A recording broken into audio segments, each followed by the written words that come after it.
El día D suele contarse como una operación colosal, precisa y casi inevitable.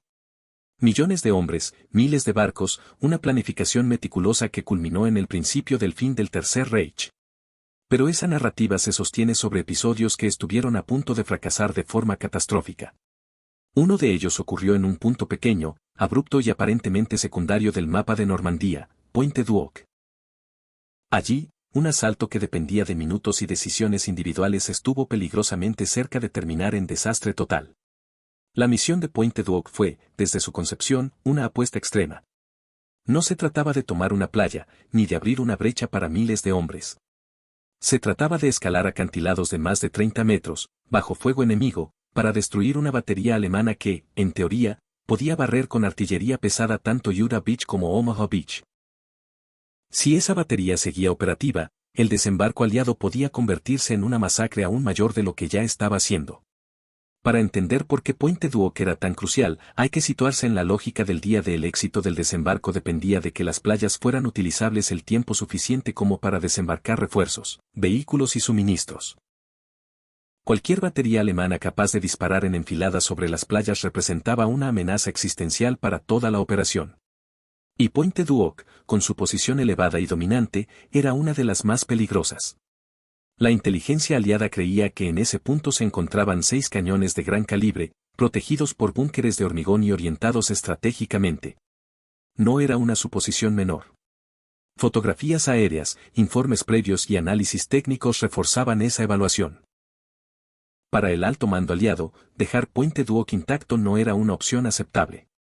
La tarea fue asignada a un grupo específico, el segundo batallón de Rangers del Ejército de los Estados Unidos, comandado por el teniente coronel James Oro Rutter. Los Rangers no eran infantería convencional. Eran tropas entrenadas para misiones imposibles, ataques rápidos y operaciones donde el fracaso no estaba contemplado. Aún así, incluso para ellos, Pointe du Hoc representaba algo distinto. El plan era tan simple como brutal. Los Rangers debían desembarcar al pie de los acantilados al amanecer del 6 de junio de 1944, escalar las paredes rocosas utilizando cuerdas, escaleras y ganchos, tomar la posición alemana y destruir los cañones antes de que pudieran ser usados contra las playas. No había margen de error. No había plan alternativo real. El problema era que el plan dependía de una sincronización casi perfecta. Las lanchas debían llegar exactamente al punto correcto. El bombardeo naval previo debía neutralizar las defensas superiores sin destruir el terreno de escalada. El fuego alemán debía ser lo suficientemente desorganizado como para permitir la ascensión. Y, una vez arriba, los Rangers debían avanzar sin perder tiempo. Si algo fallaba, la misión podía colapsar en minutos. Desde el inicio, las cosas comenzaron a salir mal. El mar estaba agitado. Las lanchas se desviaron de su rumbo. Algunas unidades llegaron tarde. Otras desembarcaron en puntos incorrectos. El humo y el caos del bombardeo previo dificultaban la orientación. Lo que debía ser un asalto coordinado comenzó como una llegada fragmentada y desordenada. Para los Rangers que saltaron a las lanchas esa mañana, el miedo no era abstracto. Sabían exactamente lo que les esperaba. No se trataba solo de cruzar una playa bajo fuego, como en Omaha. Se trataba de escalar verticalmente mientras el enemigo disparaba desde arriba. No había cobertura. No había retirada posible una vez iniciada la subida. Cuando las primeras lanchas tocaron tierra al pie de los acantilados, la realidad se impuso con violencia. Muchos equipos de escalada habían sido dañados o empapados por el mar. Algunas cuerdas no funcionaron como se esperaba. Las escaleras lanzadas desde lanchas se rompieron o quedaron cortas. Cada fallo técnico significaba segundos perdidos bajo fuego enemigo. Desde arriba, los defensores alemanes comenzaron a disparar. No era un fuego continuo y aplastante, pero sí lo suficientemente preciso como para convertir cada movimiento en una apuesta mortal. Granadas, ametralladoras y fuego de fusilería descendían sobre los hombres que intentaban aferrarse a la roca. Aún así, los Rangers comenzaron a subir. La escalada fue caótica, brutal y profundamente personal. No había formación posible.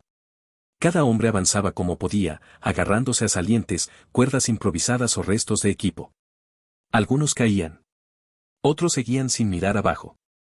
El entrenamiento mantenía los cuerpos en movimiento, incluso cuando la mente gritaba que aquello era imposible. El bombardeo naval previo había causado daños, pero no había eliminado todas las posiciones defensivas. Algunos nidos de ametralladoras seguían operativos. Los Rangers que lograban llegar arriba debían reaccionar de inmediato, sin tiempo para reorganizarse. Cada segundo contaba. Cuando los primeros hombres alcanzaron la cima, lo hicieron sin saber si estaban solos o si el resto del batallón había sido aniquilado en la subida. No había comunicaciones claras. No había certeza de nada. Solo la orden original seguía vigente, avanzar y destruir los cañones. Y fue entonces cuando ocurrió algo inesperado. Los Rangers no encontraron los cañones donde se suponía que debían estar. Los búnkeres estaban allí.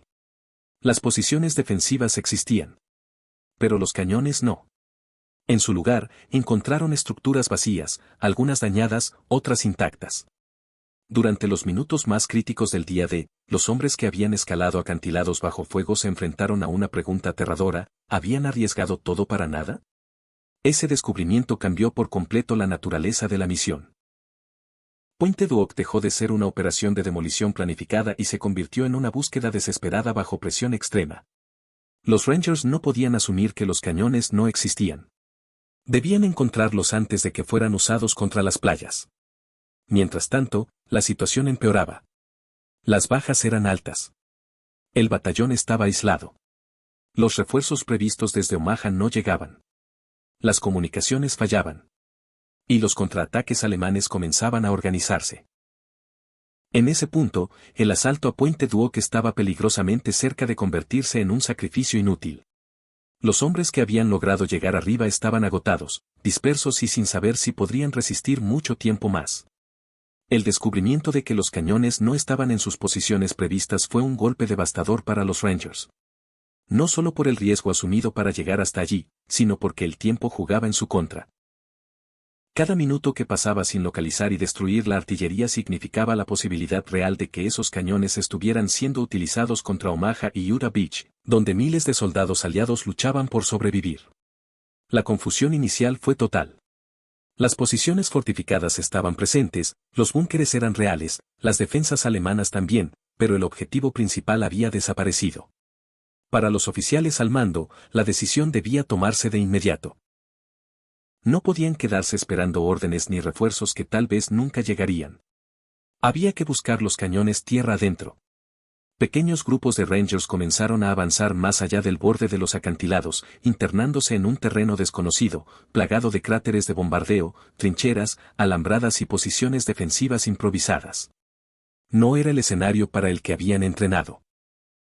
Ya no era un asalto vertical y directo, sino una guerra de patrullas, dispersa y peligrosa, con el enemigo reorganizándose rápidamente. Mientras tanto, la situación en la cima se deterioraba. El batallón estaba aislado por completo. Las lanchas con refuerzos y suministros, previstas desde Omaha Beach, no lograron llegar a Pointe du Hoc. Algunas se desviaron, otras fueron redirigidas, y varias simplemente no pudieron desembarcar bajo el fuego alemán.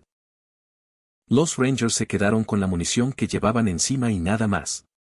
Las comunicaciones eran intermitentes o inexistentes. Las radios no funcionaban bien tras la escalada y el bombardeo. Los oficiales no sabían cuántos hombres quedaban realmente operativos ni dónde estaban exactamente. La sensación de estar luchando a ciegas se volvió permanente. En ese contexto, los alemanes comenzaron a reaccionar. Aunque el bombardeo naval y aéreo había causado desorganización inicial, las fuerzas defensoras no habían sido destruidas. Unidades alemanas cercanas empezaron a lanzar contraataques locales, primero de forma descoordinada, luego con mayor presión. El objetivo era claro: empujar a los Rangers de vuelta al borde del acantilado o aniquilarlos antes de que consolidaran la posición. Los enfrentamientos se volvieron cercanos y brutales. Combates a corta distancia, intercambios de granadas, fuego de ametralladoras desde posiciones improvisadas. Los Rangers defendían perímetros mínimos, a veces apenas un conjunto de cráteres conectados por hombres exhaustos. No había líneas claras, solo puntos que no podían perderse. La escasez de munición comenzó a sentirse con fuerza. Cada cargador era contado. Algunos hombres se vieron obligados a recoger armas y munición de caídos, tanto aliados como enemigos. El combate se volvió más lento, más tenso. Disparar ya no era una reacción automática, sino una decisión calculada. Fue durante una de las patrullas de búsqueda cuando ocurrió uno de los momentos más decisivos de toda la misión. Un pequeño grupo de Rangers, avanzando por un camino rural a cierta distancia de los acantilados, encontró algo que lo cambió todo: los cañones. No estaban en posición de disparo, sino ocultos tierra adentro, aparentemente preparados para ser movidos o utilizados más adelante. Los cañones estaban intactos. Ese hallazgo confirmó el peor escenario posible: la artillería alemana aún podía entrar en acción. Si los Rangers no la destruían en ese momento, todo el sacrificio previo habría sido inútil. Sin refuerzos, sin explosivos adecuados en abundancia y bajo presión constante, la decisión fue inmediata. Utilizando granadas termita, los Rangers sabotearon los mecanismos de disparo, inutilizando los cañones de forma irreversible. No fue una demolición elegante ni completa, pero fue suficiente. En cuestión de minutos, la amenaza que había justificado el asalto suicida a Pointe du Hoc quedó neutralizada. Sin embargo, destruir los cañones no significó el fin del peligro. De hecho, marcó el inicio de la fase más desesperada del combate. Los alemanes comprendieron que los Rangers no solo habían tomado la cima, sino que habían cumplido su misión principal. A partir de ese momento, los contraataques se intensificaron. Durante el resto del día 6 de junio y las jornadas siguientes, los Rangers defendieron Pointe du Hoc en condiciones extremas. Estaban rodeados, sin suministros suficientes, con heridos acumulándose y con un enemigo que conocía bien el terreno. Cada noche era una prueba de resistencia. Cada amanecer, una confirmación de que aún seguían con vida. Las bajas fueron devastadoras. De los aproximadamente 200 hombres que iniciaron el asalto, solo una fracción permanecía en condiciones de combate tras los primeros días. Algunos sectores quedaron defendidos por grupos tan pequeños que cualquier ataque serio podría haberlos barrido. Aún así, resistieron. Lo que salvó a los Rangers no fue una superioridad táctica, sino una combinación de factores frágiles: determinación, improvisación y tiempo ganado en otros sectores del frente. Mientras ellos resistían, las fuerzas aliadas lograban consolidarse en las playas. Eso permitió que, finalmente, refuerzos terrestres avanzaran hacia Pointe du Hoc. Pero durante horas, y luego días, los Rangers no sabían si ese alivio llegaría a tiempo. En más de un momento, la misión estuvo a segundos de colapsar. Si los alemanes hubieran lanzado un contraataque coordinado con mayor fuerza en las primeras horas, si los cañones no hubieran sido encontrados a tiempo, si las bajas hubieran sido apenas un poco mayores, Pointe du Hoc habría pasado a la historia como un sacrificio inútil. Cuando cayó la noche del 6 de junio de 1944, los hombres que defendían Pointe du Hoc ya no se sentían parte de una gran invasión. No veían playas llenas de tropas ni columnas avanzando hacia el interior. Lo único que conocían era un terreno devastado, cubierto de cráteres, cadáveres y restos de fortificaciones, y la certeza de que estaban solos, profundamente aislados, sosteniendo una posición que apenas podía llamarse defensiva. El día D no terminó para los Rangers cuando el sol se ocultó. Para ellos, la misión apenas entraba en su fase más peligrosa. Sin refuerzos, con munición crítica y con un enemigo que se reorganizaba a su alrededor, Pointe du Hoc se convirtió en una isla de resistencia en territorio aún controlado en gran parte por los alemanes. La victoria, si es que podía llamarse así, era frágil y irreversible. Durante la noche, los contraataques alemanes continuaron. No siempre eran asaltos masivos, sino golpes constantes, patrullas que se acercaban en la oscuridad, ráfagas repentinas, granadas lanzadas desde direcciones inciertas. El objetivo no era tanto recuperar la posición de inmediato, sino desgastar a los Rangers, impedirles descansar y obligarlos a gastar la poca munición que les quedaba. Los defensores respondían como podían. Muchas veces, el combate se reducía a disparos esporádicos, movimientos mínimos y largas horas de tensión absoluta. Dormir era casi imposible. Algunos hombres permanecían en estado de alerta continua durante jornadas enteras. El agotamiento físico y mental era extremo, y aún así, la línea no se rompía. El mayor problema era el aislamiento. Los planes originales preveían que las fuerzas que desembarcarían en Omaha Beach enlazarían con los Rangers en pocas horas. Eso no ocurrió.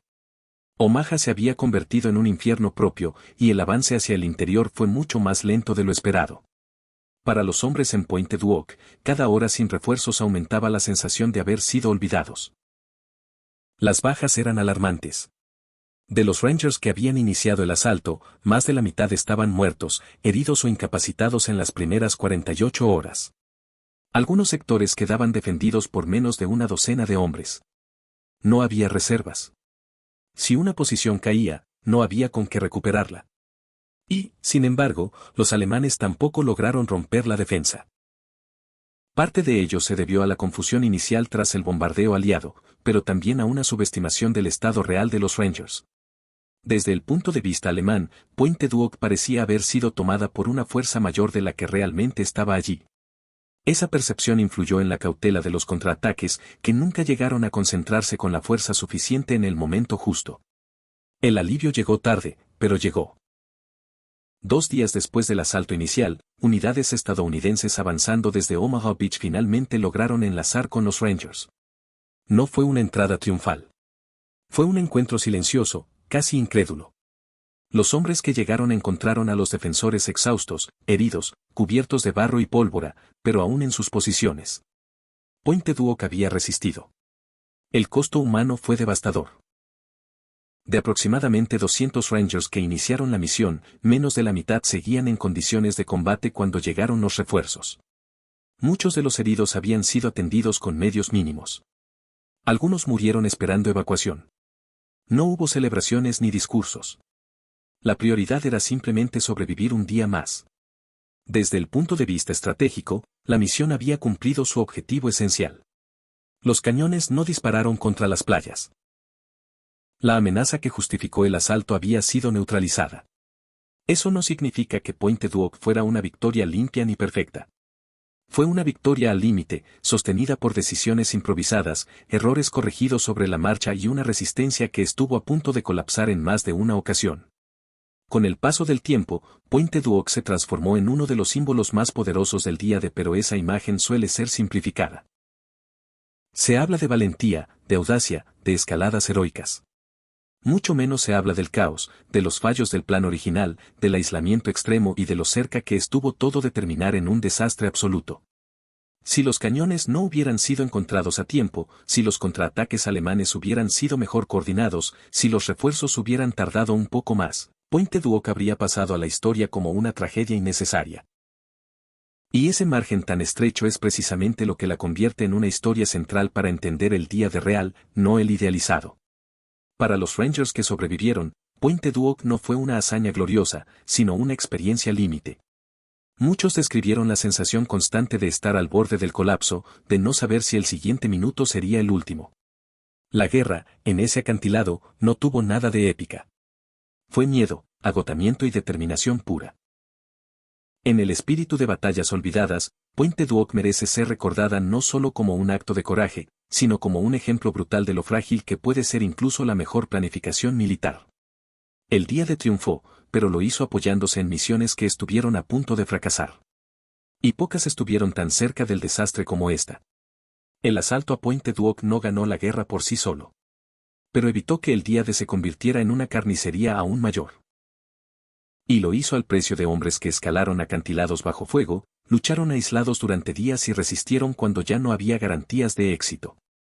Ese acantilado, hoy cubierto de césped y silencio, fue el escenario de una de las apuestas más arriesgadas de la Segunda Guerra Mundial.